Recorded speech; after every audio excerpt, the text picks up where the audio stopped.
Thank you, Frank. Well, recently we've been seeing celebrities battling diabetes, which has brought more attention to this disease. But diabetes isn't just a disease, it's a national epidemic. And joining me this morning is Dr. Andrea Pennington. She's here to tell us about this silent killer and how to control it. Good morning, doctor. Good morning. to see you. Thanks for having me. Well, I think we could start with this because I think a lot of people maybe are confused about the difference between type 1 and type 2 diabetes. Could you explain that to us and break down what the difference is? Sure.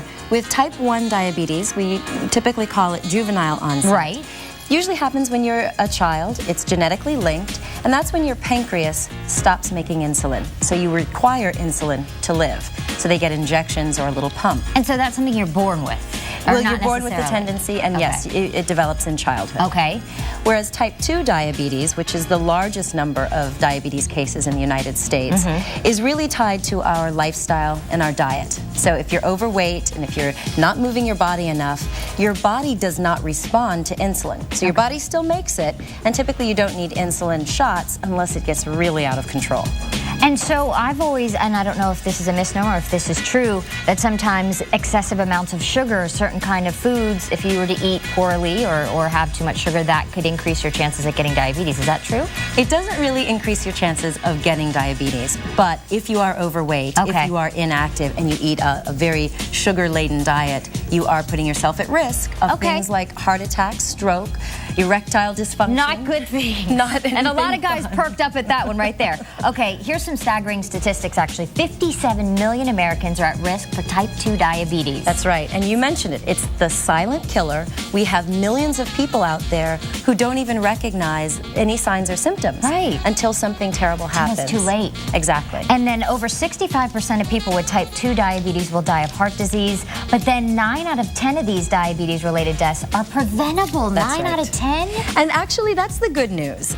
Yeah, that's fantastic news. Even though this is the silent killer, if we change our lifestyle, we can prevent and in some cases reverse type 2 diabetes. Well, let's talk about your 3-step plan. Lay it out for us, and for those people at home that are wondering, how can they change their life a little bit and make this not a risk? That's right. And save lives.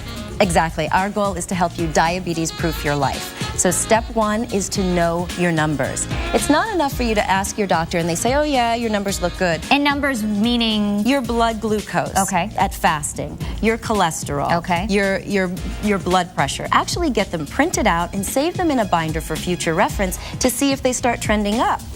And then keep a food diary. Right. Step 2 is to really assess your lifestyle, your nutrition, and fitness habits. That means, keep yourself a little diary here, logging exactly what you eat. Americans, particularly adults, we may not want to read that after we have a bad day of eating. Exactly. Yeah. But the reality is, if you start tracking it, including journaling when you've hiked or when you've done some exercise, even dancing or bowling, you can start to look at that week by week and realize, you know what? I am doing something to protect my heart and every other part of my body. And it's about giving you positive momentum. And we want to get to step 3 really quickly. What would that be? Right. Step 3 is to commit to do something every day, because these little steps can add up to a lot. And so one of the things I recommend is plan ahead. Nutrition is the key.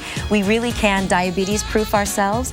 Starting with breakfast. A lot of people say they're not breakfast people, but fruit is nature's original fast food. Yeah. Have some fruit or have some cereal. And we're running out of time, but I want you to mention the DVD that you're offering. Tell people about that. Sure. We've got wonderful tips online for you at diabetesproof.org. And for the first 100 people who join the site, which is completely free, and mention KTLA, we will give you our Diabetes 101 DVD. Dr. Andrea, thank you so much for all your help today. Really good information. Go to our website if you need to find out more. We got it all there for you.